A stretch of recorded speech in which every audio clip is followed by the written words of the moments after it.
Le rendez-vous tech existe grâce au soutien de ses auditeurs. Aujourd'hui, je voudrais remercier tout particulièrement Sylvoun, Nicolas Carré, ZMK, Samuel Amiach, Ludovic Lardiès et Thomas Burnd, j'imagine Thomas Bernard. Merci à vous tous et à tous ceux qui choisissent de mettre des sous pour soutenir le Rendez-vous Tech. Bonjour à tous et bienvenue sur le Rendez-vous Tech, l'émission qui explore et qui vous résume de manière compréhensible toute l'actualité tech, internet et gadgets.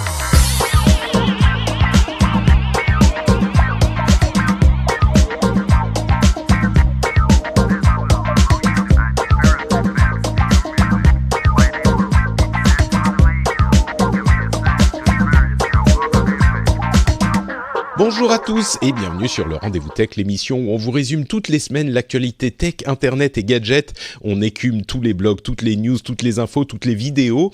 On en retient ce qui est important et on vous le livre avec une bonne dose d'analyse de manière à ce que vous puissiez comprendre avant tout le monde et mieux que tout le monde tout ce qui se passe dans le monde de la tech. Bon, la promesse est imposante, mais j'espère qu'on va réussir à la tenir. Je suis Patrick Béja et aujourd'hui, je suis très heureux d'être accompagné de Gaël Girardot, qui nous fait le plaisir de revenir après quelques semaines, et de Geoffrey Dorn, qui nous fait le plaisir de revenir après, au moins, je sais pas, deux ans, quelques années. Alors, ouais, plus. Geoffrey, je te présente en premier puisque tu prends la parole. Comme je le disais avant de commencer l'émission, tu es un designer universel et mondialement connu, c'est ça ? C'est ça, et je te corrigeais en disant que j'étais connu dans la galaxie entière, voilà. Oui. Au moins. Oui, au moins.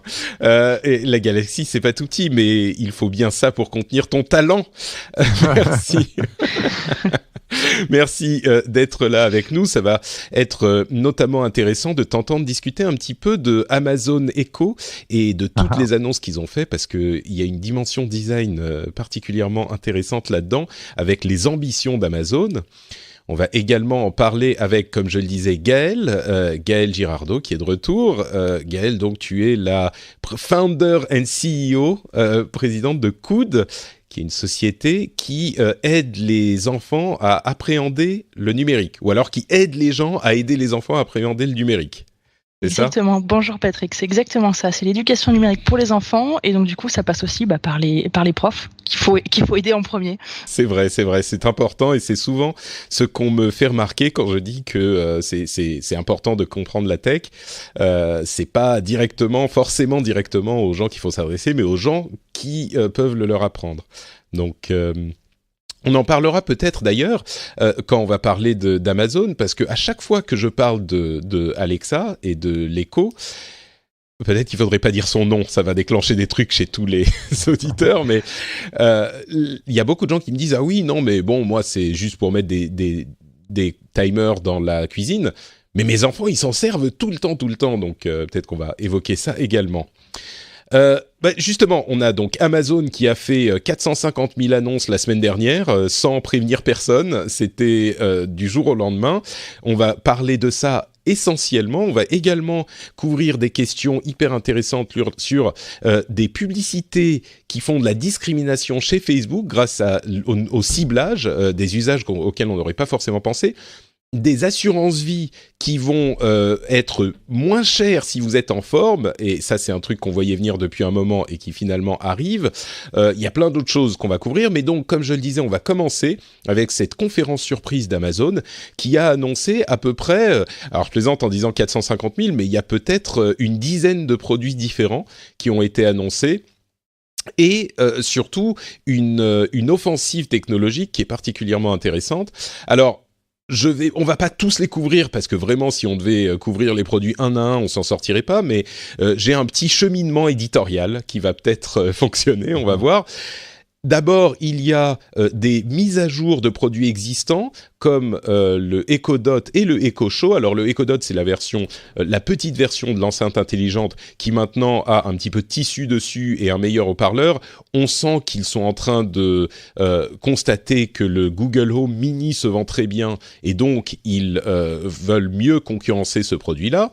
Et le Echo Show en version un petit peu plus avec un écran un petit peu plus grand. Le Echo Show, c'est la version de l'Amazon Echo avec écran.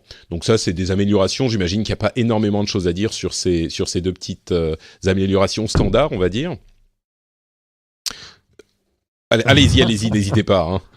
Non, sur ces améliorations-là, moi j'ai vu ça. Bon, ça, c'est rien de très nouveau. Mais je pense que les autres choses dont tu vas nous parler sont un peu plus petit peu plus excitantes, oui, c'est ça. Ouais. Donc, parlons tout de suite des nouveaux produits.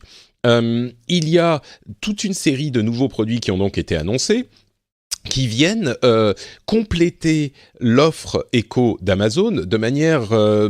comment dire, j'ai l'impression, moi, que c'est une sorte d'armada Amazon. J'aime les allitérations. Donc, l'armada Amazon qui a la technique d'attaque de Jeff Bezos, d'Amazon, c'est que on couvre tout et on voit ce qui marche. Contrairement à d'autres sociétés comme Apple ou même Google, qui conçoivent des produits avec beaucoup d'amour, beaucoup d'intentionnalité dans le design, ils se disent « ça, c'est le truc qu'on sort et il est super et c'est ça que vous allez vouloir ». Amazon, ils sortent 40 000 trucs différents et ils vont voir ce qui fonctionne. Alors, en l'occurrence, on a le Echo Input, qui est simplement un petit récepteur qu'on peut brancher sur un haut-parleur, donc pour rendre le haut-parleur intelligent s'il ne l'est pas déjà. On a le Smart Plug qui est une prise connectée qui se branche à l'écosystème Alexa. Alors il n'y a pas ni dans le input ni dans le Smart Plug de micros, donc ils ne vont pas entendre.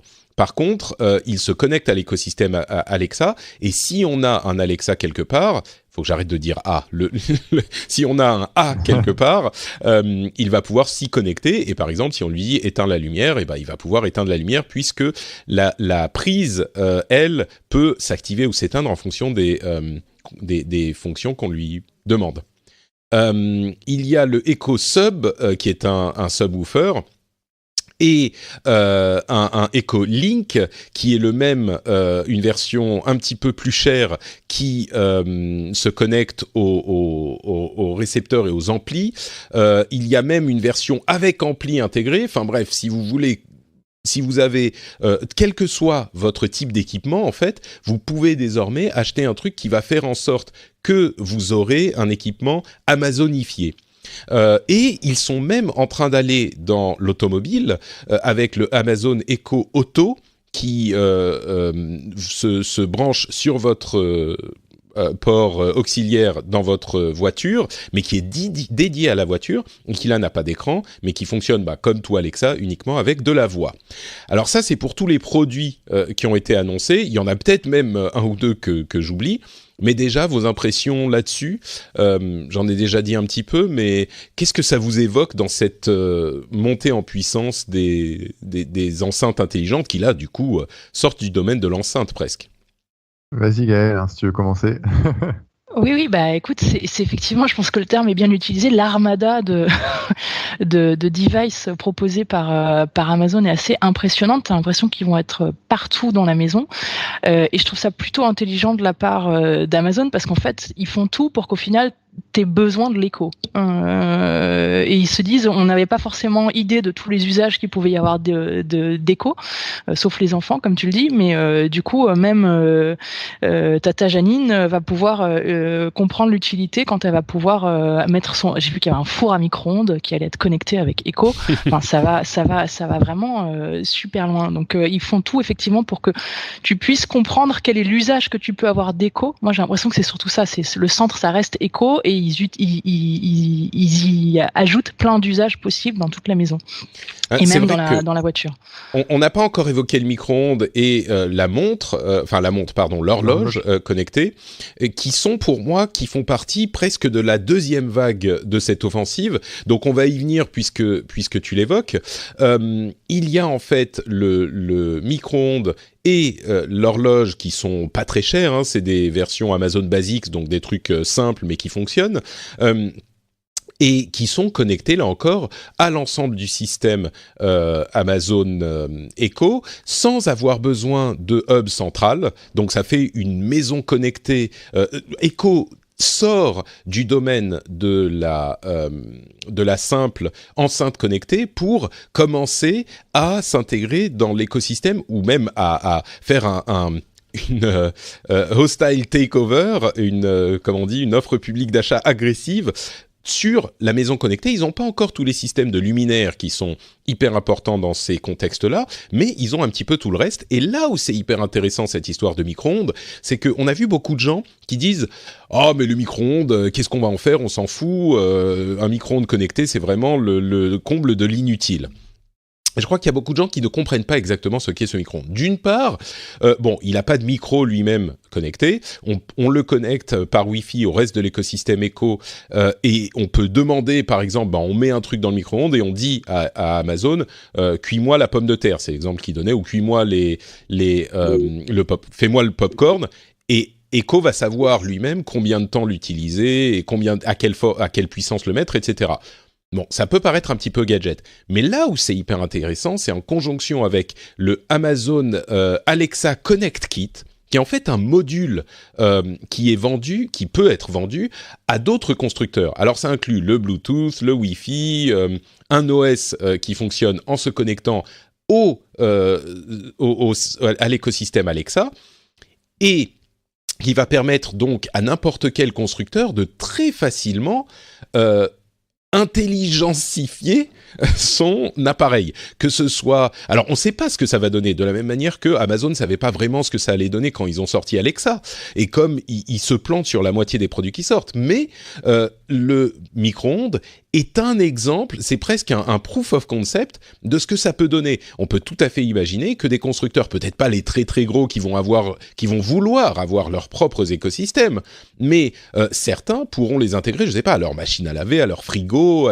et du coup là, on a vraiment une OPA sur l'ensemble de la maison connectée avec cet Amazon Alexa Connect Kit. Ce petit module que n'importe qui peut intégrer à ses appareils, et encore une fois, la montre ou plutôt le four à micro-ondes, ce sont vraiment des concepts, des simples exemples. Ils se sont dit, on va le faire pour montrer ce que ça peut donner, on le vend quand même parce que pour le principe, mais c'est juste un exemple. Donc là, je me retourne vers Geoffrey. Est-ce que c'est moi qui fantasme ou est-ce qu'il y a une possibilité que ça soit vraiment la stratégie d'invasion d'Amazon? Alors c'est une très bonne question. En préparant un petit peu là, notre échange, je suis replongé sur le slogan de Amazon qui est travailler dur, s'amuser et écrire l'histoire. Et moi, ce que j'aime bien dans ce slogan de Amazon, c'est écrire l'histoire. Sous-entendu, quelle histoire Amazon est en train de nous raconter. Aujourd'hui, voilà, vous l'avez bien décrit et tu en parles régulièrement dans tes interventions. Amazon, c'est l'empire avec, je crois, à peu près presque 180 milliards de chiffre d'affaires l'année dernière. Donc, eux, leur histoire, c'est de continuer de croître, c'est de continuer de grandir. Et pour ça, comme tu le disais, c'est une armada. Une armada, ça veut dire une armée en espagnol. Et c'est le fait de dire, on va mener la guerre sur les utilisateurs, sur les gens, sur les citoyens, sur toutes les maisons, tous les foyers. Et donc, plutôt que de sortir un produit, de le tester, on va faire un peu ce que j'appellerais de la recherche utilisateur à grande échelle. Donc, ils sortent plein de produits, ils testent des choses avec du son, des choses sans son, des choses avec un micro, sans micro, des choses qui se mettent dans la cuisine, dans le salon, pour jouer de la musique. Enfin, voilà, ils testent plein de choses. Il faut vraiment de la recherche utilisateur parce qu'ils ont beaucoup, beaucoup d'argent, donc ils peuvent se permettre de prendre des risques et puis de tuer ce qui ne marchera pas. Et puis aussi, surtout, et c'est là où je trouve que c'est intelligent et c'est machiavélique de leur part, c'est d'arriver à développer des imaginaires.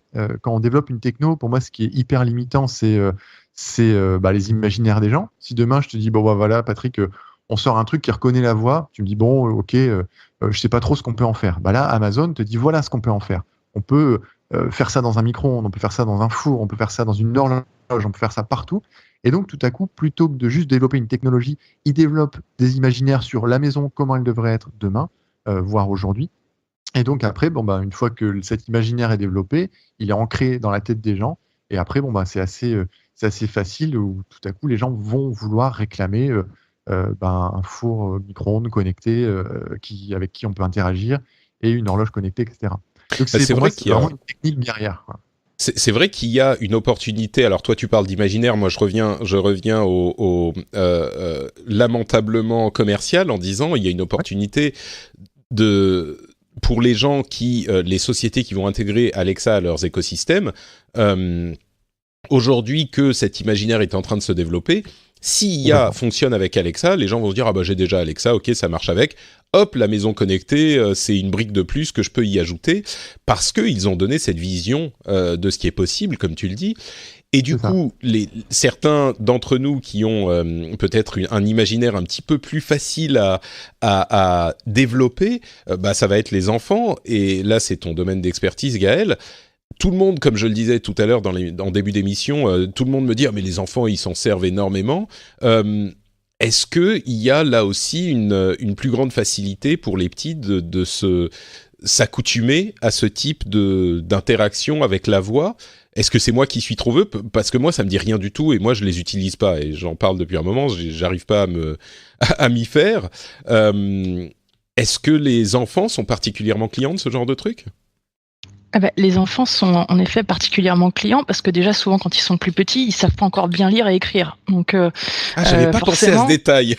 Bah oui, mais du coup effectivement quand ils veulent chercher quelque chose, bah ils savent pas bien écrire et lire, donc ça met plus de temps. Donc la voix, c'est l'interaction première d'un enfant pour communiquer avec l'extérieur, hein. Même un bébé, comme tu le sais, crie pour communiquer et se faire comprendre. Bah l'assistant vocal, ça enlève le côté technique en fait, l'assistant vocal. Il y a plus de technique, donc ça marche aussi bien pour les enfants que aussi bien, je le disais en rigolant, mais que Tata Janine, enfin les gens plus âgés, les seniors, pour eux c'est génial aussi parce qu'il n'y a plus à aller cliquer derrière. Ça devient extrêmement facile. Ça enlève la partie technologique et ça, pour ça, ça permet des usages extrêmement simplifiés. Bah, tu évoquais je peux rebondir sur les enfants justement. Mais bien sûr, vas-y. Parce que en fait, récemment, j'ai discuté avec une maman qui a justement 2 enfants en bas âge, assez jeunes, et qui a justement Alexa à la maison. Et en fait, elle m'a dit il y a 2 choses qu'elle retient de ça. La première, c'est que les enfants, pour interagir avec Alexa, sont obligés de s'écouter, donc de ne pas parler les uns au-dessus des autres. Tu peux parler un peu plus proche de ton micro, Geoffrey, on t'entend pas très bien. Tu m'entends un peu mieux là ? Ouais, parle plus proche et ça sera bon. Bah, je suis le plus proche possible. Oh, d'accord, c'est bien. Là, on t'entend juste dans nos oreilles, c'est parfait. Ok, c'est cool. Et donc, en fait, ce qu'elle remarquait, c'était que les enfants, pour bien interagir avec Alexa, étaient obligés de s'écouter. Donc, de ne pas parler les uns au-dessus des autres, etc. Donc, de montrer une preuve d'écoute au sein de la famille. Et ensuite, un deuxième élément, c'est que j'ai un ami là qui a un enfant très jeune. Et les premiers mots qu'il a envie de dire, c'est pour interagir avec Alexa. Donc, plutôt d'essayer de parler à papa, maman, il a remarqué que quand les parents parlent à la machine, il se passe de la musique, il se passe de la lumière, il se passe des choses, et ben, l'enfant essaye de reproduire les mots pour interagir avec l'enceinte connectée. Et moi, je trouve ça assez effrayant. En même temps, c'est fascinant. En même temps, c'est hyper naturel que l'enfant fasse ça. Récemment, sur Facebook, je crois que j'ai quelqu'un qui a dit, voilà, parmi les premiers mots de mon enfant, c'était Alexa. Donc ouais, parfois. Moi je suis comme toi, je ne sais pas si ça doit nous faire peur ou nous enthousiasmer. Du coup, je pose la question à Gaël. Est-ce qu'on doit avoir peur ou est-ce qu'on doit être enthousiaste ? Comme pour tout, ça va être l'usage. Donc, si on apprend à nos enfants à s'en servir et à comprendre ce qu'il y a derrière, la problématique, c'est toujours le fait que c'est les concepteurs qui décident de l'algorithme qui est derrière. Donc, c'est là où c'est flippant et qu'on se dit on peut en faire le plus grand bien comme le plus grand mal. Simplement, il faut que nos enfants sachent ce que ça veut dire. Et moi, j'ai un exemple aussi un peu anecdotique, mais tout simple sur l'éducation de nos enfants avec ce type d'interaction, typiquement, et même avec toute la robotique. Nous, ce qu'on prône typiquement, c'est qu'on change les types de commandes avec la robotique. J'aimerais pouvoir le faire un jour avec les assistants vocaux parce que ne serait-ce que sur la politesse, c'est un détail, mais quand on fait une commande à Alexa, on lui dit Alexa fait ceci, Alexa fait cela. On dit jamais s'il te plaît, merci, etc. Et nous, c'est des choses, voilà, c'est des petites choses qu'on aimerait pouvoir au moins que ça serve à ça, de pouvoir changer les algos pour que ça fonctionne quand on a dit merci, s'il te plaît, parce que des plus jeunes, ils prennent des tons et des commandes. C'est fais ceci, fais cela. Donc, ça a aussi des impacts sur la sociabilité. Je crois qu'il y a un mode, je sais plus si c'est chez Amazon ou chez Google, mais il y a un mode justement enfant où c'est peut-être chez Amazon qu'on peut activer et où quand on dit merci, Alexa nous remercie justement d'avoir dit s'il te plaît, etc. et qui met en emphase la politesse. Donc effectivement c'est un souci dont certains semblent s'être aperçus et c'est un souci important. Il y a d'ailleurs, tu évoquais ce genre de choses et puis tu évoquais aussi le fait que Alexa ne réponde pas quand on pleure, quand un bébé pleure. On est peut-être en train d'arriver à ce genre de choses parce que d'autres éléments qu'ils ont annoncés, c'était le fait que d'une part, Alexa va pouvoir répondre à nos pas soupirs mais je perds mes mots, nos murmures et les chuchotements. Merci Geoffrey, tu me sauves la vie. Nos murmures, quand on chuchote, Alexa va nous répondre en chuchotant, donc elle va comprendre qu'il faut pas parler trop fort. Et il y a aussi une fonctionnalité en test qui est la possibilité de comprendre le comportement ou plutôt l'attitude émotionnelle des personnes qui lui parlent, donc savoir si on est frustré, si on est énervé et donc répondre en conséquence. Il y a un aspect prédictif également à Alexa, à l'intelligence artificielle qui est en cours de plus que de test. Là, ils vont l'activer un petit peu plus tard dans l'année et même une fonction de garde qui permet à Alexa de noter des bruits comme des alarmes incendie ou du verre qui se casse et d'en notifier l'utilisateur. Donc même si on peut être plus loin ou ce genre de choses. Là, on a toute une partie de design en fait, qui est un design qu'on n'avait pas vraiment jusqu'ici. Bon, je dis ici, enfin sur ces éléments-là, mais en fait c'est surtout le design de ces appareils qui est un design vocal, audio. C'est un nouveau langage de design. Est-ce que c'est quelque chose qui occupe la communauté des designers ? Est-ce qu'on s'y intéresse déjà au-delà de l'informatique ou enfin comment vous y pensez à ce genre de choses, Geoffrey ? Alors ça, c'est, on va dire, la communauté des designers, je peux pas vraiment parler en son nom, mais il y a deux choses qui sont préoccupantes dans ça. Il y a la première, évidemment, qui est la question de privacy, de vie privée. Aujourd'hui, il y a en France un grand éveil aux questions de privacy by design, toutes les questions comment on intègre la vie privée des utilisateurs en amont d'un projet. Voilà. Et donc, évidemment... pas en réactif, mais vraiment y réfléchir au cours de la conception. Ouais. Exactement. Et donc au tout début, et évidemment avec Amazon Alexa, on a ce que j'appelle un système d'interaction inversée, c'est-à-dire que plutôt que ce soit l'utilisateur qui va provoquer une action sur une machine, c'est la machine qui va venir suggérer à l'utilisateur une action, comme tu le précisais, je crois c'est Hushes.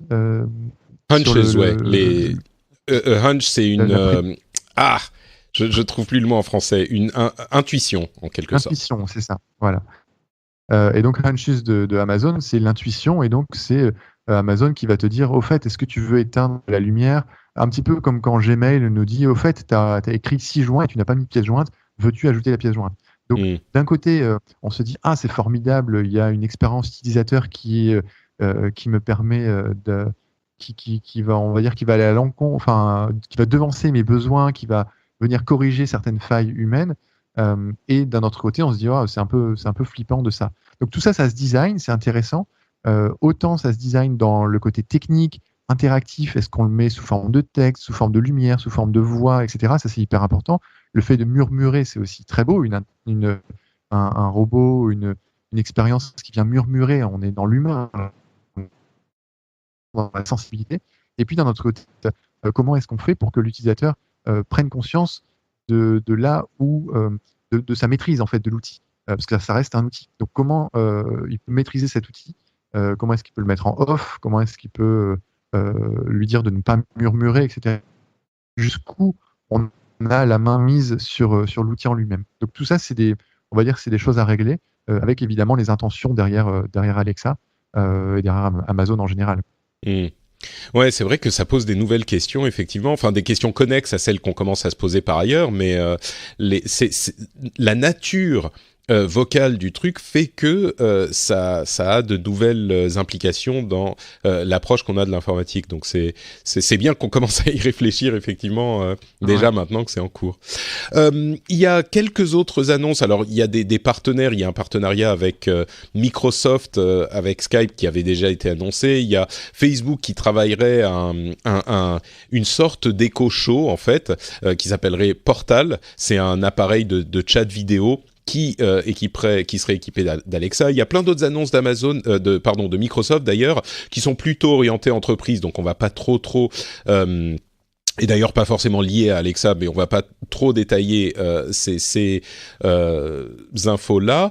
Mais d'autres appareils qui ont été annoncés par Amazon qui s'adressent plutôt au marché américain. Le truc notable, c'est la rumeur de l'ouverture de 3000 Amazon Go, qui sont des magasins sans caissier, qu'on a déjà évoqué dans l'émission à plusieurs reprises, mais ils voudraient visiblement en ouvrir 3000 d'ici 2021. Donc on commence vraiment à rentrer dans les choses sérieuses. Si ça se confirme, ça serait quelque chose d'un petit peu étonnant, on va dire.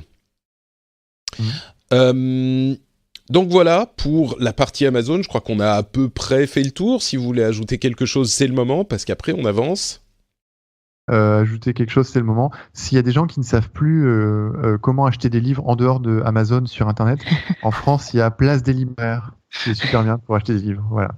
Place des libraires, ok. C'est placedeslibraires.com ou c'est .fr, je pense. Ah, mais bien sûr, pardon. .fr. Très bien. Voilà, c'est français. Et on trouve plein de livres. Voilà. Il nous dit où les acheter en librairie ou les commander depuis le site. Très bien. Placedeslibraires.fr.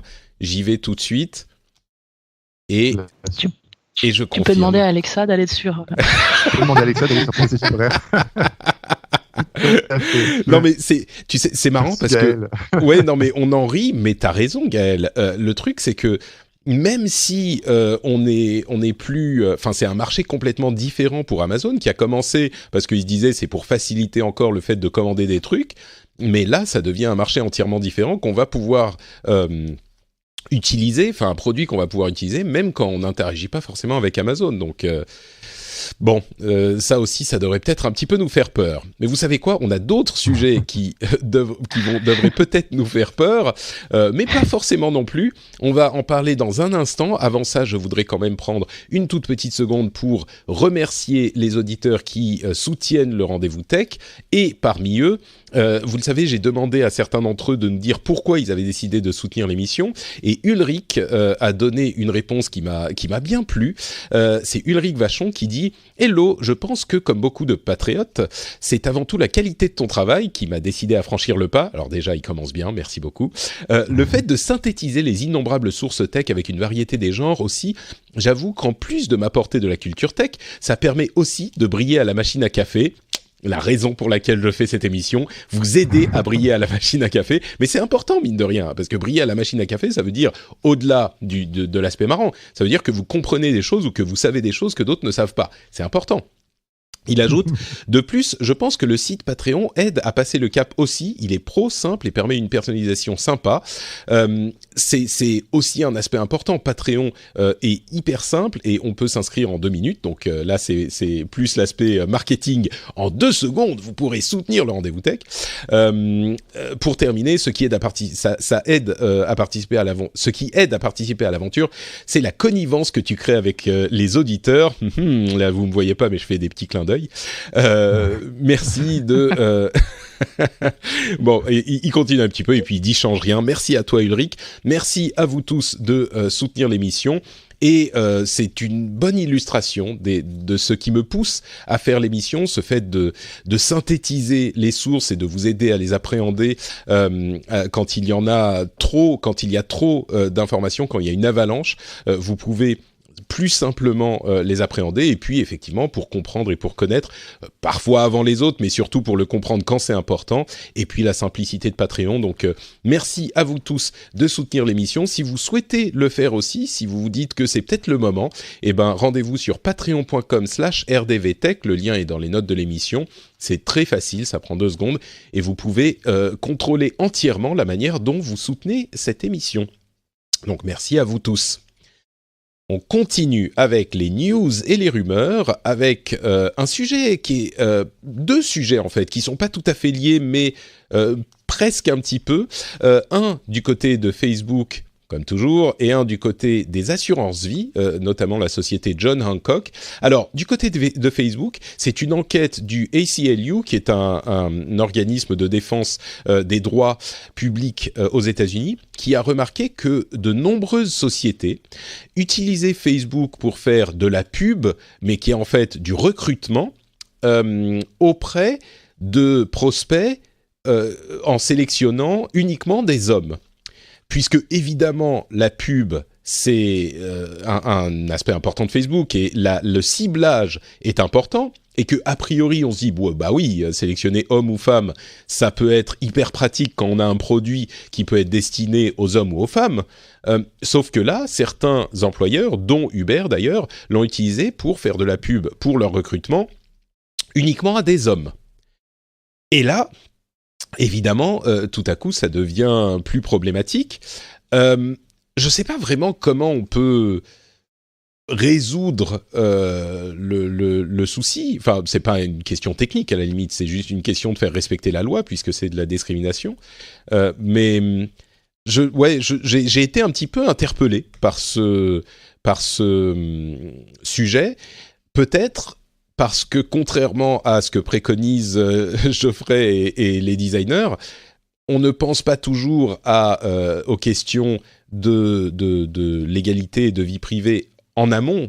Et là, on réagit. Et donc là, on est encore en train de réagir à ce problème parce qu'on le constate, parce qu'on ne l'avait pas vraiment imaginé.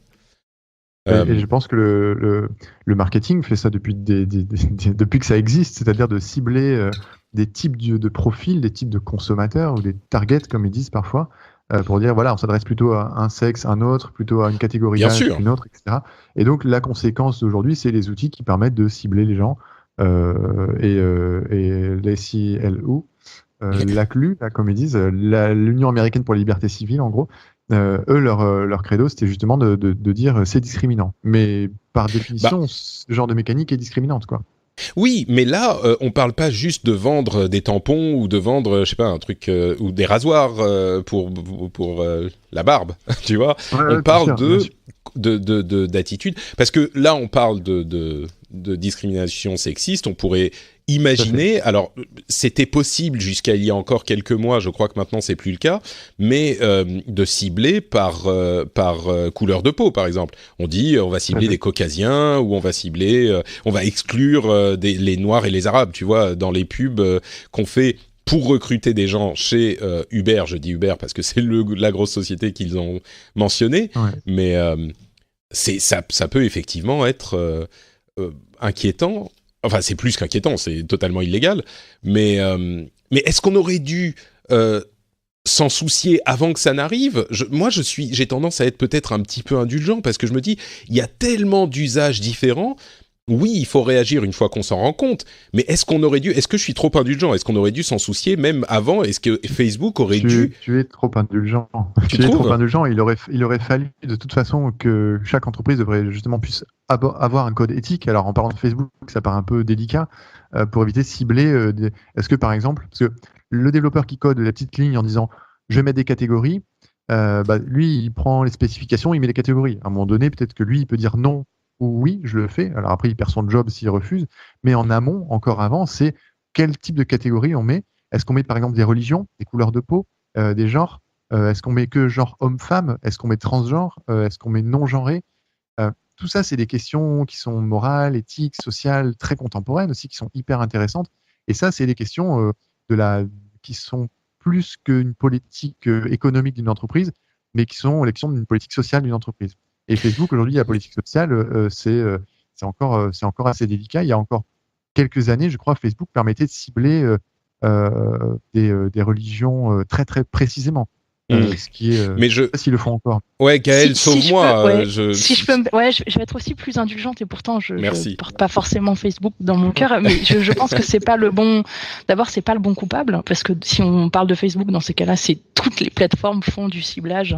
Donc il y a pas, c'est juste que Facebook ça se voit plus parce qu'il y a le profil, etc. Mais on peut cibler hommes, femmes dans toutes les régies publicitaires. On l'a toujours fait même avant Internet. Hein. Je veux dire, quand on cible un magazine féminin, c'est bien pour toucher des femmes et pas des hommes. Donc si tu veux que c'est été développé effectivement comme possibilité, comme ciblage pour faire du ciblage publicitaire, c'était bien l'intention de départ. Je comprends effectivement qu'on puisse pas imaginer qu'après ça soit utilisé comme de la discrimination. Donc maintenant effectivement en amont, je trouve que c'était très compliqué à anticiper. Maintenant effectivement, est-ce qu'il faut réagir derrière? Évidemment. Après, je vais même aller plus loin dans l'indulgence peut-être de Uber. Est-ce que c'était réellement de la discrimination ou est-ce qu'ils avaient une intention d'optimisation publicitaire? C'est-à-dire que, on le sait tous, depuis toujours, hein, les chauffeurs de taxi, ça a toujours été beaucoup plus masculin que féminin. C'est une réalité. Là, je pense qu'ils ont engagé pour leur société, hein, pas pour recruter. C'est pour leur société. Ah, ouais, peut-être, remarque, j'ai peut-être pas fouillé le truc assez, je t'avoue. Ouais. Je pose juste la question, c'est de dire, est-ce que c'est de l'optimisation publicitaire comme beaucoup de marques peuvent le faire en disant je vais cibler plus d'hommes ou plus de femmes alors que c'est un produit qui peut s'adresser aux deux, tout simplement parce que je constate que le taux de conversion est meilleur sur les hommes ou sur les femmes et donc du coup j'optimise, ou est-ce que c'est vraiment de l'intention de discrimination? J'ai pas la réponse, hein. Je soulève juste non, t'as raison, question. C'est une et question, en disant, voilà, est-ce que c'est du ciblage publicitaire ou est-ce que c'est de la discrimination? La ligne peut être floue, et donc du coup, comment on fait dans ces cas-là?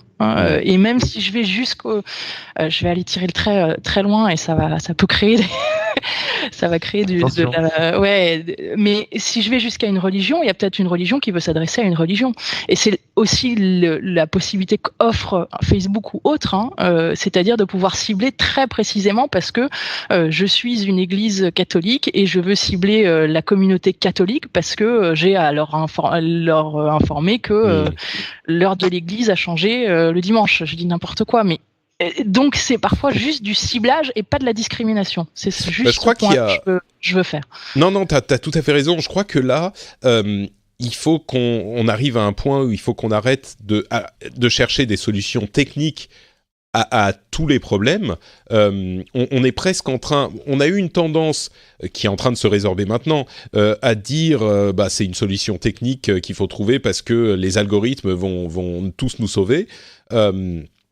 Et là, c'est effectivement, on va pas prendre tous les cas de figure possibles. C'est juste que si on se rend compte que Uber fait de la discrimination dans sa politique de recrutement sur Facebook, on leur dit il faut pas parce que c'est illégal et donc ils subissent les conséquences qu'ils doivent subir. Alors oui, il faut évidemment également adapter les choses du côté technique quand c'est possible, et il faut pas baisser les bras en disant ouais c'est rien, moi c'est juste c'est pas de ma faute, faut faire les lois, mais il faut les deux approches. Et dans certains cas la condamnation de la plateforme technique est peut-être pas la bonne, et dans certains cas c'est la bonne aussi. Donc il faut considérer les deux éléments, je crois. Mais justement, il y a la loi qui est derrière. Et la loi qui est derrière, bien sûr. En 2017, il y avait sur Facebook aussi, il y avait une grosse histoire sur la possibilité de cibler des utilisateurs qui avaient exprimé des intérêts comme anti-juifs. Et donc, il y avait des catégories et il y avait une structure qui avait réussi à cibler de la pub pour des gens qui étaient anti-juifs. Donc, c'est extrêmement grave. Non, mais c'est sûr, mais ça... on est entièrement d'accord. Mais c'était un truc vraiment... là encore, dont on n'aurait pas pu imaginer l'utilisation, parce que il s'était rendu compte de corrélations absolument improbables du type, je me souviens plus exactement de la chose, mais c'était genre les gens qui aiment les chaussures Nike et qui suivent, j'en sais rien moi, tel artiste. Généralement, ils ont aussi des tendances antisémites, tu vois, et du coup, ils avaient ciblé. Donc, on s'en est aperçu, et là, il faut peut-être trouver une solution technique pour éviter ce genre de choses, mais on s'en est aperçu. Là, on n'aurait pas vraiment pu s'en apercevoir avant. C'est pas comme s'il y avait une catégorie dans le ciblage de Facebook, n'aime pas les juifs. Ça aurait été là, effectivement. C'est là où tu te rends compte de la puissance de l'outil en croisant plein de data de musique, d'artistes littéraires, d'expression, etc. Sûr, ouais. Comment tu peux ensuite créer des catégories par-dessus tout. Bon, alors, il y a un autre sujet auquel je ne sais pas vraiment comment réagir, c'est ce fameux sujet d'assurance vie. Alors, c'est John Hancock, qui est une société d'assurance américaine qui est très établie et très ancienne. Alors, l'assurance est évidemment extrêmement régulée, même aux États-Unis, mais ils avaient débuté un programme d'assurance vie où si vous utilisiez un tracker, le coût de votre assurance, un tracker de fitness, et si vous donniez les données, si les données étaient suivies, vous aviez moins à payer pour votre assurance vie. Alors, ils avaient vraiment mis en avant le fait que vous payez moins si vous l'utilisez et le prix reste le même pour les autres, mais évidemment, alors ce qu'ils font aujourd'hui, c'est que ils utilisent ce système pour toutes leurs assurances vie. C'est plus une option, c'est que tout le monde aura ce système où si on choisit, on n'est pas obligé, attention, mais si on choisit d'utiliser un tracker, eh ben on va pouvoir réduire le coût de son assurance vie.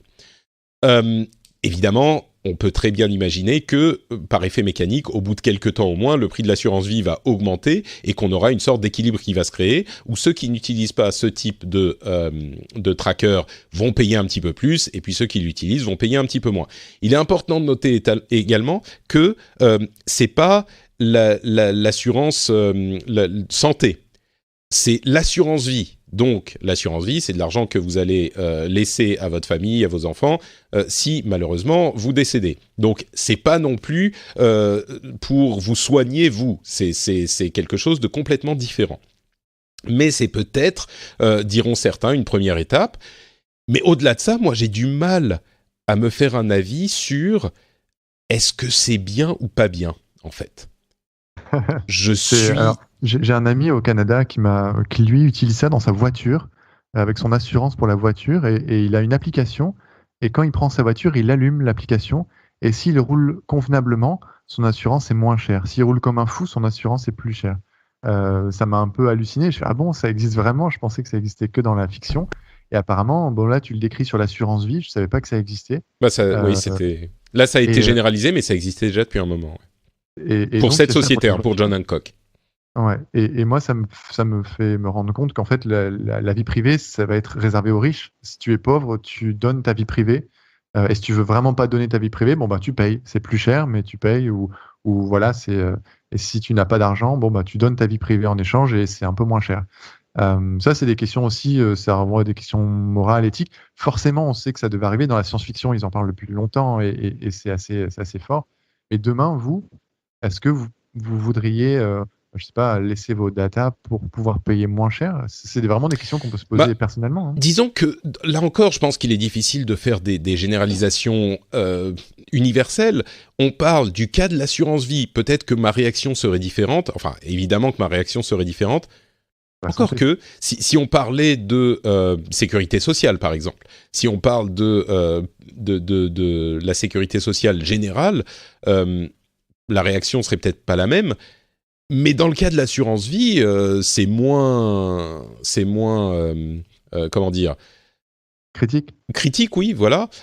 Et du coup, je me dis, est-ce que oui, effectivement, c'est même pas socialement encourager des comportements, et surtout que, n'oublions pas qu'on parle des États-Unis, où ils ont un problème d'obésité qui est décuplé par rapport à la France. En France, on a assez peu de problèmes d'obésité. Bien sûr, il y a ça croît, il y a des problèmes comme partout, mais aux États-Unis, chacun sait que c'est vraiment un mal social grave. Donc, je ne sais pas si c'est pas une bonne chose. Ouais, Gaëlle, vas-y. Ouais, je me demande même, j'aime bien aller faire aussi un peu l'avocat du diable et essayer de réfléchir à toutes les possibilités. On va bien s'entendre, Gaëlle. Mais j'irais presque à l'inverse de ce que tu viens de dire, Geoffrey. Je me demande si c'est pas les riches qui vont payer moins cher au final, parce qu'ils vont avoir des objets connectés d'abord, parce que ça a un coût, parce qu'ils ont le temps de faire du sport, de bien manger, parce que nutritionnellement c'est plus facile quand t'es riche de mieux manger. Et finalement, c'est ceux qui n'ont pas d'argent, qui n'ont pas forcément déjà en premier lieu l'objet connecté. Et quand ils ont l'objet connecté, parce que ils travaillent plus longtemps, ils n'ont pas forcément la salle de sport, ils n'ont pas forcément accès à manger bio. Super bien, etc. tout le temps. Pour l'instant, en tout cas, à date, c'est plus cher de bien manger, de faire du sport et d'avoir des objets connectés. Donc j'ai le sentiment que c'est même l'effet inverse et que c'est les riches qui vont payer moins cher leur assurance. Alors, j'ai pas dit qu'en fait, tu paierais plus cher. J'ai dit qu'en fait, si tu voulais préserver ta vie privée, c'était une question. Ouais, c'est que si tu veux préserver, tu peux plus facilement. Mais c'est vrai que les pauvres, et en particulier aux États-Unis, enfin c'est le cas universellement, mais on a peut-être une culture de la nourriture qui est différente ici, mais universellement, les pauvres ont beaucoup plus de mal à bien manger. Donc à la limite, ils se font avoir des deux côtés, quoi. Mais bon, ok. Mais imaginons, parce que les trackers en question ne sont pas... Là, on parle d'assurance vie. Donc déjà, si tu prends une assurance vie, c'est qu'a priori, t'as de l'argent à laisser à quelqu'un. Encore que... C'est pas faux. Tu sais ce qu'ils traquent, ces trackers? C'est des trackers de fitness, c'est genre des Fitbit, des trucs comme fitness, ça. Okay.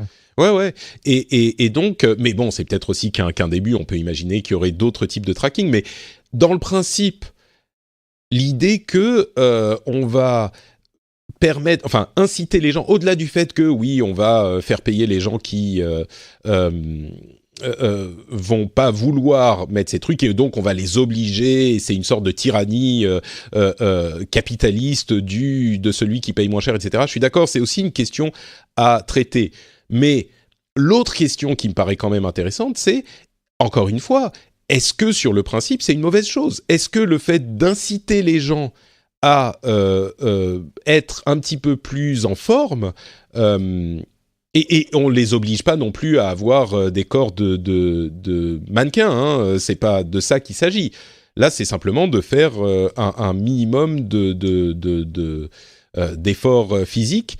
Dans le contexte des États-Unis, moi, je me demande si c'est pas une correction d'une tendance sociale grave et dangereuse. Parce que oui, c'est plus difficile de bien manger si on est pauvre, je suis d'accord.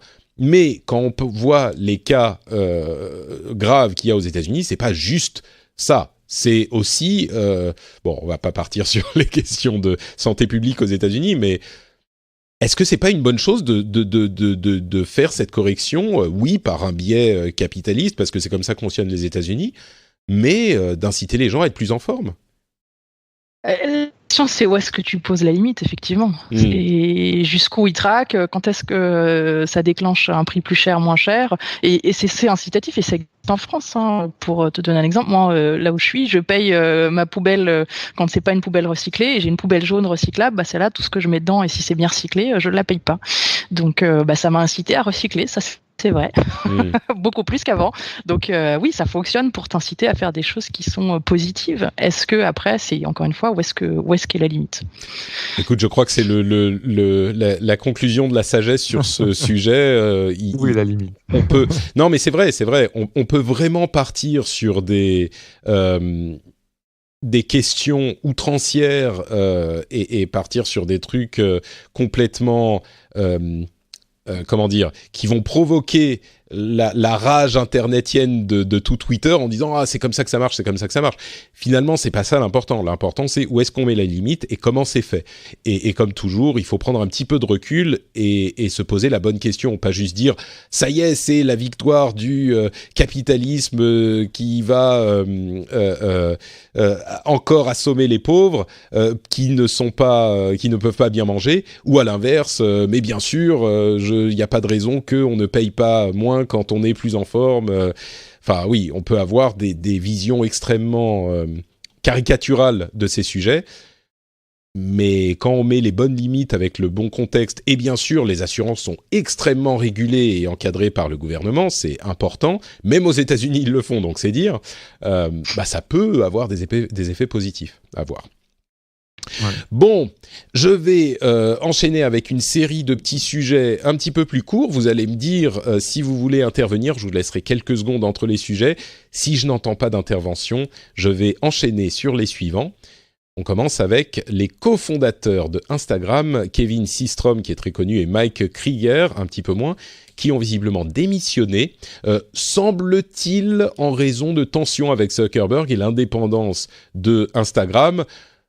Il faut avouer que Instagram s'est tellement bien porté depuis l'acquisition par Facebook que moi j'ai du mal à me dire c'est une mauvaise gestion du produit. Mais bon, visiblement c'était peut-être aussi le moment de partir pour eux. Je suis sûr qu'ils partent avec un bon petit pactole. Mais les cofondateurs quittent Instagram. Uber serait en discussion pour le rachat de Deliveroo, la société de livraison de repas à domicile qu'on connaît bien. Et c'était déjà intéressant à la base parce que ça aurait été une acquisition de plus pour que Uber soit une sorte de mania totale du marché de la livraison. Mais c'est encore plus intéressant quand on apprend, là encore c'est des rumeurs, que Amazon aurait également été intéressé par l'acquisition de la société. Et là, Amazon s'intéresserait à la livraison. Alors la livraison, pourquoi pas, mais la livraison de repas, une arme de plus à l'armada d'Amazon. Livraison de repas et à mon avis de produits frais, puisqu'ils auraient aussi Fresh Delivery aux États-Unis, donc Deliveroo pourrait être leur livraison de produits frais. Ah, j'avais pas pensé à ça. Ça ferait le lien entre les supermarchés Amazon, la livraison sans caisse, des produits Amazon, et qu'on fait réchauffer dans son micro-ondes Amazon. Et là, et tu donnes toutes ces datas à ton assurance vie et santé, et c'est nickel. Ah, vous avez mangé du popcorn avec du beurre. Je pense que c'était pas forcément nécessaire le beurre cette semaine, Monsieur Béja. Ouais, non, c'est vrai, j'avais pas pensé aux produits frais, mais si on veut du produit frais pour, bon, on veut se faire livrer la bouffe, ou il nous manque des carottes pour faire le plat qu'on veut se faire, hop, et voilà, c'est livré dans la demi-heure. Pas bête. On parlait du premier touriste spatial la semaine dernière. On a désormais son identité et quelques détails intéressants. Avant ça, je note que certains m'ont fait remarquer que c'était pas vraiment le premier touriste spatial. Je sais, il y a des gens qui sont déjà allés sur la station spatiale internationale en payant, mais là, ce qui est extrêmement important, c'est que c'est par une société privée. Donc, c'est un effort qui est de nature complètement différente et c'est pour moi vraiment je pense qu'on peut dire objectivement que c'est une étape notable. Et donc, c'est un richissime japonais, évidemment, qui a non seulement décidé d'y aller et qui comprend les risques et qui sait très bien que ça c'est dangereux et qu'il risque de mourir, etc. Mais en plus de ça, c'est un mécène des arts, un petit peu comme les patriotes qui soutiennent l'émission, qui sont des mécènes de l'information de qualité.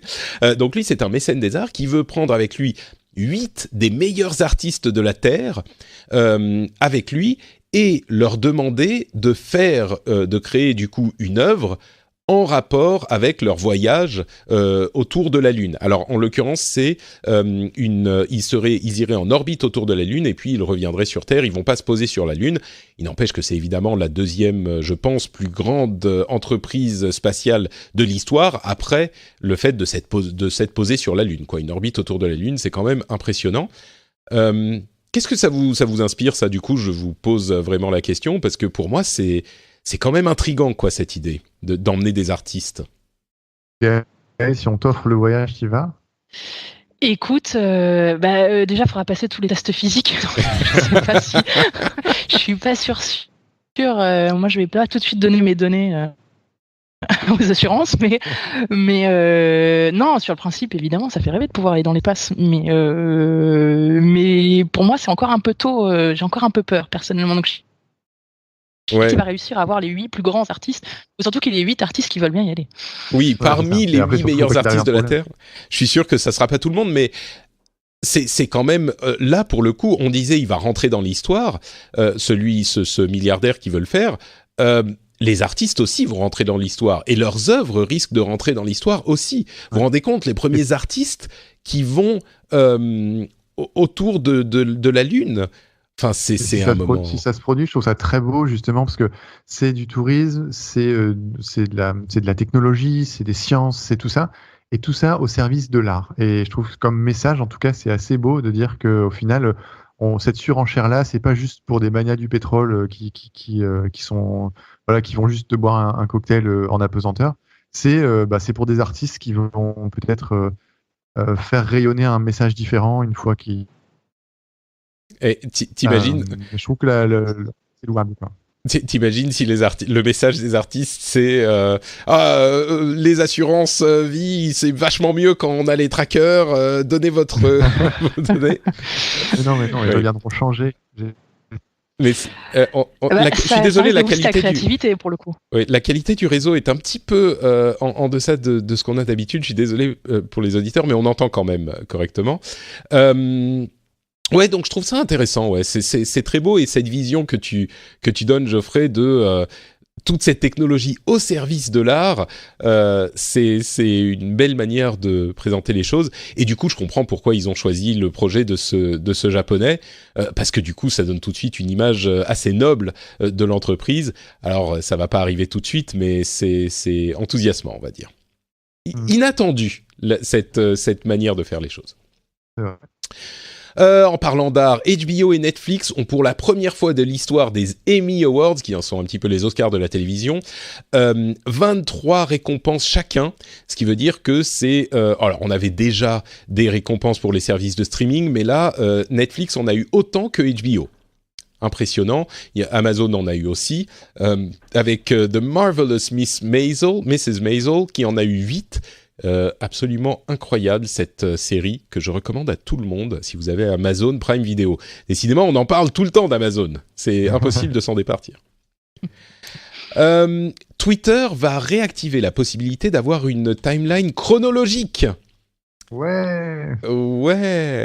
Est-ce que vous regrettez l'absence de la timeline chronologique, vous ? Moi, j'adore Twitter et j'adore la timeline chronologique. Donc, j'ai trouvé une astuce sur Internet pour la remettre dans le bon ordre, sa timeline. Si on cherche, on peut trouver ça. Mais, là, il y aura une option en fait qui va arriver, qui sera facile à implémenter en fait. Ça, c'est cool. Ça, c'est bien parce que moi, je regrette la timeline chronologique. J'aime bien quand c'est plus naturel, je trouve. C'est moins forcé. Il y a moins un algorithme derrière qui me dit ce que je dois voir en premier. Ça te donne effectivement ce sentiment-là. Tu as l'impression d'avoir plus le contrôle sur ce que tu lis. Moi, je crois que c'est vraiment... Alors, c'est un débat qui revient à tous les coups, hein, qui revient systématiquement pour tous les réseaux sociaux qui finissent par avoir un flux d'activité. Mais on suit tellement de gens, moi je suis convaincu qu'on voit moins de choses quand on a la timeline chronologique. Quand on suit 150 personnes qui tweetent chacun 2 fois par heure, c'est pas grand-chose. Mais 2 fois par heure, vous vous rendez compte, ça fait 300 updates par heure. C'est quand même beaucoup et on va pas toutes les avoir. Donc l'idéal en fait, c'est pouvoir avoir le choix. Moi je comprends pas pourquoi ils nous laissent pas le choix. Mais bon, là le choix va revenir, donc c'est peut-être pas mal. Tant mieux. Le fait d'avoir le choix, c'est bien. Je pense qu'après... faut accepter de rater des trucs. Moi, c'est vrai que j'ai retiré des centaines de gens que je suis pour pouvoir me concentrer et encore, je rate. Mais bon, c'est pas grave. C'est que Twitter, c'est que Internet. Ça va. Voilà. Et puis, si c'était vraiment intéressant, ça aurait été retweeté par de toute façon tout ton réseau. Donc, au final, tu finiras par le voir. Exactement. C'est pas faux, c'est pas faux. Tiens, parlons de la France un petit peu. Le système d'exploitation Clip, vous connaissez ? C'est un système d'exploitation souverain français dont le développement a débuté il y a quelque temps, mais qui est évidemment basé sur Linux, mais qui est désormais disponible en open source et le développement est ouvert à tout le monde. Donc, fans de l'open source et de la souveraineté technologique, maintenant le pays a besoin de vous si vous y croyez vraiment, si vous voulez que la France soit indépendante. Alors on parle de grosses administrations, hein, l'usage serait pas pour tout le monde, mais pour des grosses administrations, au moins dans un premier temps, vous pouvez aller participer au développement de Clip, le système d'exploitation souverain français. Ça serait pas mal. Par l'ANSSI, qui est l'Agence nationale de cybersécurité en France. C'est ça. Et ça, c'est plutôt chouette que ce soit eux qui le développent, justement, un système d'exploitation. Oui, bien sûr, oui. Donc, ils savent un petit peu de quoi il s'agit. Et qu'ils le fassent en open source, c'est rassurant pour tout le monde. C'est vraiment une bonne approche, une bonne approche du truc.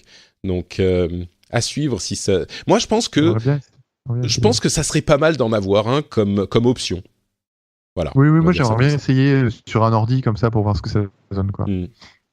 On parlait de Cody Wilson il y a quelques mois, vous savez, cet activiste américain qui avait développé les pistolets imprimés en 3D, qui voulait en vendre les plans d'impression 3D d'armes à feu. Eh ben, je voulais simplement, vous savez, j'avais essayé de défendre l'idée en me faisant un petit peu l'avocat du diable. J'avoue que j'avais pas été très très bon sur le sujet. Maintenant, c'est peut-être pas forcément une mauvaise chose. Il se trouve qu'il a été arrêté avec une accusation de violence sexuelle sur mineurs. Donc voilà, on va laisser ça là. Okay. Je suis pas surpris. Mais c'est quelqu'un qu'il avait rencontré sur un réseau social et qu'il avait été voir, donc c'est vraiment quelque chose de sérieux. Bon, il n'est pas encore condamné, ça se trouve, c'est un malentendu, mais voilà, je voulais le mentionner. L'armée américaine a commandé 2500, enfin, est en train de commander 2500 casques de réalité augmentée, qui, si le programme de test fonctionne, il pourrait en commander 100 000. Alors évidemment, c'est Microsoft et Magic Leap qui sont sur le coup, entre autres. Donc la réalité augmentée dans l'armée américaine, ça pourrait développer le truc et ça pourrait avoir des usages intéressant. Bon, bien sûr, c'est l'armée, donc c'est pas forcément tout rose, mais c'est important aussi. Et puis, un autre sujet dont on parle depuis longtemps, c'est l'utilisation de la blockchain pour la distribution. Eh ben, figurez-vous que Walmart, la grande société américaine, a travaillé avec IBM pendant une bonne année pour le développement d'un système de blockchain qui traquerait les produits en distribution. Et ben maintenant, ils sont en train d'inciter leurs fournisseurs à utiliser ce système d'ici l'automne prochain. En 2019. Donc, la blockchain pour la sécurité de la distribution et le tracking de la distribution de produits dans les magasins, ça c'est en train d'arriver également. Je le mentionne parce que c'est aussi un truc dont on parle depuis très longtemps. Ben là, ça se concrétise. Quelques petites news rapides du côté de chez Apple. Ils ont payé les 15 milliards de dollars à l'Union européenne, ou plutôt à l'Irlande. Le procès est encore en cours, donc l'argent est mis de côté en sécurité. Sur un compte. Ouais. Voilà, sur un compte bloqué. L'Irlande ne l'a pas encore touché parce que l'Irlande dit mais non, on avait le droit de ne pas leur demander ces taxes. Apple dit mais non, on avait le droit de ne pas. On a respecté les lois de l'Irlande, donc il y a un procès avec l'Union européenne. On en avait déjà parlé, mais déjà l'argent est en sécurité quelque part. D'un autre côté, on n'est pas trop inquiet pour Apple, puisque les premières analyses montreraient que le téléphone qui se vend le plus parmi l'iPhone XS et le XS Max, c'est le XS Max, et de beaucoup, et la version 512 Go qui coûte donc, je sais plus, 1 500 € et même plus, est la version qui a le plus de rupture de stock. Alors ça veut pas dire qu'ils s'en aient vendu le plus, parce que peut-être qu'ils avaient moins de stock, mais les quantités seraient plus importantes que ce qu'ils avaient prévu en stock à la base. On imagine que le marché chinois, qui est très friand des téléphones grande taille, est responsable d'une grosse partie de ces ventes. Mais voilà, si on avait des doutes sur les ventes d'iPhone XS Max, eh ben, ils se dissipent désormais. C'est fou. C'est dingue. Ouais, c'est assez. J'avoue que même moi, mais c'est marrant parce qu'on n'y croyait pas au moment du 10, le téléphone au prix du SMIC, vous vous en souvenez? Là, même moi qui me disais, ouais, enfin, bon, ça, c'est quand même un truc que les gens veulent, donc pourquoi pas. Là, le 10S Max, il est tellement cher, je me disais, ouais, enfin, quand même. Faut pas exagérer. Ouais. Faut pas exagérer, et ben non, il n'y a pas de limite à la somme que veulent payer les fanboys Apple. C'est incroyable. Ces pigeons qui se font arnaquer du début à la fin. Entre parenthèses, mon iPhone, mon Apple Watch Series 4 qui va me servir de lampe torche devrait arriver aujourd'hui. Donc voilà, c'est une parenthèse qui n'a rien à voir. Allez, dernier sujet que je voulais évoquer, c'était une prédiction qu'a fait Eric Schmidt récemment sur la nature du net dans 10 à 15 ans. Et il prédit qu'on va avoir un Internet dédoublé, bifurqué, selon ses termes, entre un Internet comme on le connaît aujourd'hui, on va dire quand même mené par les États-Unis, qui est l'Internet ouvert, libre qu'on connaît aujourd'hui, libre et ouvert parfois, on a tendance à se dire peut-être même un petit peu trop, et un autre Internet, qui sera l'Internet non pas uniquement chinois, mais mené par la Chine, qui serait un Internet avec moins de liberté et plus de censure, tel que on connaît l'Internet aujourd'hui derrière le Great Firewall of China, qui est bien sûr beaucoup plus censuré. On sait qu'il y a eu des censures, je crois qu'il y a eu 4000 sites censurés ces derniers mois. Enfin bon, évidemment, c'est pas une nouveauté que la Chine censure Internet, mais donc c'est intéressant cette prédiction d'Eric Schmidt selon laquelle on va pas juste avoir un Internet et puis la version chinoise où il y aura quelques trucs censurés, mais l'Internet chinois qui va s'étendre peut-être dans différents écosystèmes. On sait que la Chine est très présente en Afrique pour différentes raisons. Je ne sais pas si l'Internet chinois s'étendrait en Afrique, c'est peut-être un petit peu exagéré, mais déjà, rien que la Chine, c'est tellement important. Je ne sais pas si ça serait même différent de ce qu'on a aujourd'hui, parce que de fait, on a un Internet différent en Chine, c'est peut-être simplement l'idée que l'Internet chinois va grossir, mais effectivement, on aura à se soucier des deux versions de l'Internet, selon la prédiction de Eric Schmidt. Je ne sais pas si c'est inquiétant ou un état de fait dont on n'a ni à se réjouir ni à s'inquiéter, mais c'est une façon intéressante de voir les choses. Ouais. C'est hyper intéressant, comme j'avais pas vu passer cette news, je la trouve hyper intéressante déjà avec le RGPD. Aujourd'hui, on a des sites en Europe auxquels on n'a plus accès, des sites américains d'actualité par exemple, où quand on clique, le site nous dit ah désolé, vous êtes en Europe, on ne peut pas être RGPD compliant. Dans ce cas-là, on n'affiche pas le site chez vous. Donc on est obligé de passer par un firewall, enfin par un VPN pour changer de pays. Et j'imagine demain, en tant que designer, des gens qui produisent du contenu pour le web en général, toi, Patrick aussi, Gaël également, comment on va pouvoir essayer d'anticiper de la production qui sera peut-être filtrée, ou alors qui sera différente, ou qui sera en mandarin, ou qui sera plus rapide, plus lente, j'en sais rien, pour les différents types d'internet, parce que s'il y en a deux, peut-être qu'un jour il y en aura 3 ou 4, j'en sais rien. Mais je pense que en tout cas, ça risque d'être hyper intéressant d'observer un petit peu ces évolutions. C'est vrai que je pense que déjà que la Chine étant très présente, comme tu le disais, en Afrique, qu'il y a certains pays qui commencent à payer en yuan, pour certains en une deuxième monnaie, ça évolue en tout cas vers l'Afrique, et peut-être que via l'Afrique, on pourra avoir de l'internet chinois qui arrivera en Europe. Ce serait assez surprenant, hein, vraiment, mais on n'est plus à une surprise près en tout cas. Quand on regarde à 10-15 ans, c'est vrai que rien n'est à exclure. Mais pardon, Gaël. Ouais. Non, oui, sur les histoires de données, est-ce qu'on est prêt? On t'a perdu, mais t'es revenu. Pardon, oui. Vas-y, recommence. Oui, je disais, c'est intéressant parce que ça donne aussi un aspect sur, encore une fois, les limites. Est-ce qu'on est prêt à accepter d'un Internet ou pas? Je pense à ma meilleure amie qui revient de Shanghai cet été et qui me disait, écoute, moi, j'ai trouvé ça super. Il y a plein de services en Chine et finalement, moi, je suis prête à donner plus de données privées pour avoir un meilleur service. Alors, j'étais très surprise de cette réflexion. Mais comme quoi, il y a des usages différents. Il y a des gens qui sont prêts à des choses différentes et avoir plus de censure et d'être choses pour avoir autre chose en retour. Donc c'est pas je pense que Eric Schmidt a peut-être pas tort.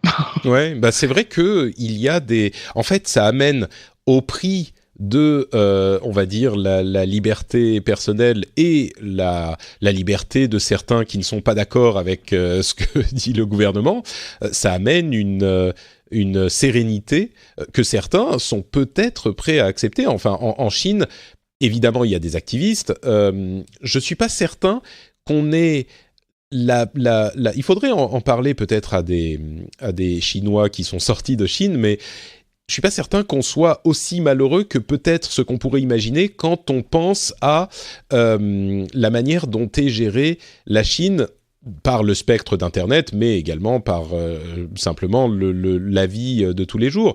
Alors évidemment, si on est un Ouïghour persécuté dans l'ouest du pays, c'est beaucoup moins drôle et on a des histoires de score social qui nous permettent de prendre le train ou pas, etc. Donc quand on pousse la chose, il y a des choses inquiétantes, c'est certain. Mais moi, ça me rappelle une chose que disait un ami dans une autre émission que je fais qui s'appelle le Phileas Club, où on parle en anglais avec des gens qui viennent de différents pays. Et j'ai un ami, Eric Schmidt, qui est un spécialiste... pas Eric Schmidt. J'ai un ami qui est spécialiste de la Chine, Eric Hollander, qui me disait... Il faut vraiment se méfier de la manière dont on considère toutes ces choses-là, parce que on n'est pas aussi libre qu'on le croit aux États-Unis, et ils ne sont pas opprimés qu'on le croit en Chine.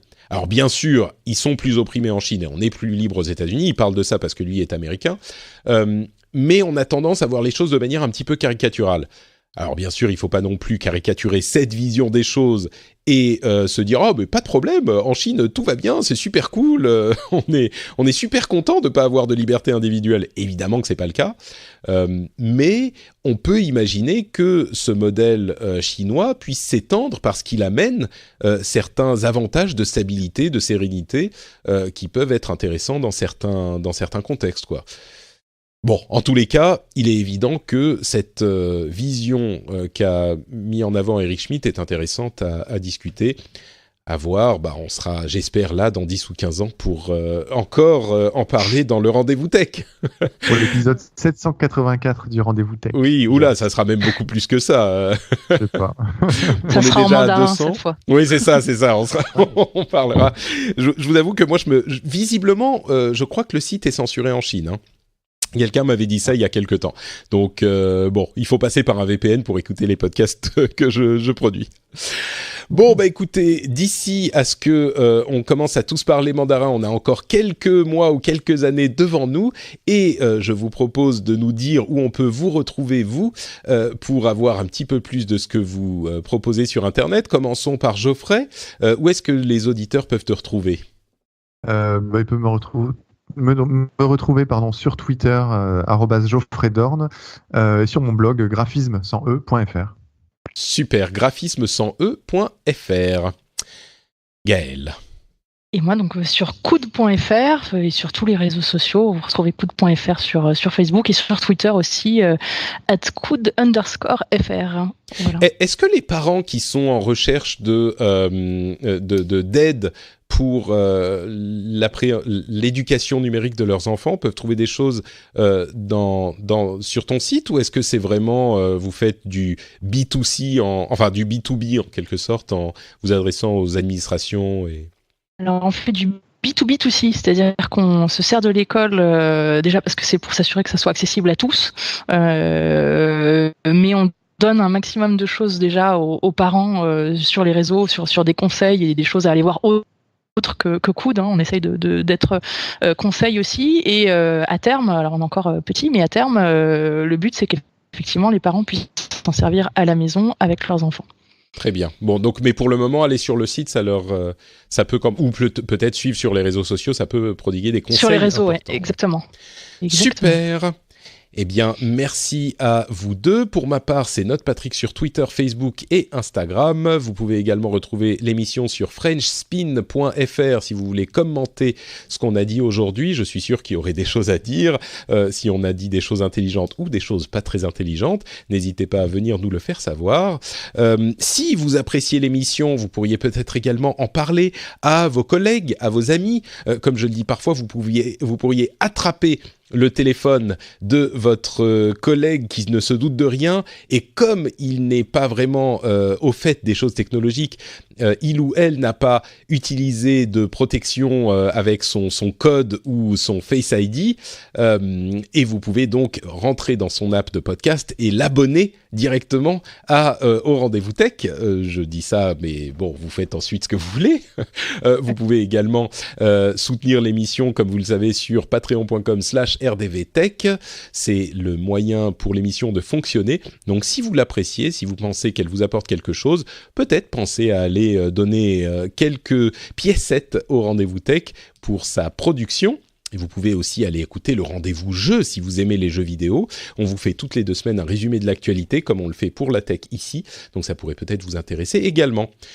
On vous remercie de nous avoir écoutés et on se donne rendez-vous dans 1 semaine pour un nouvel épisode. Ciao à tous!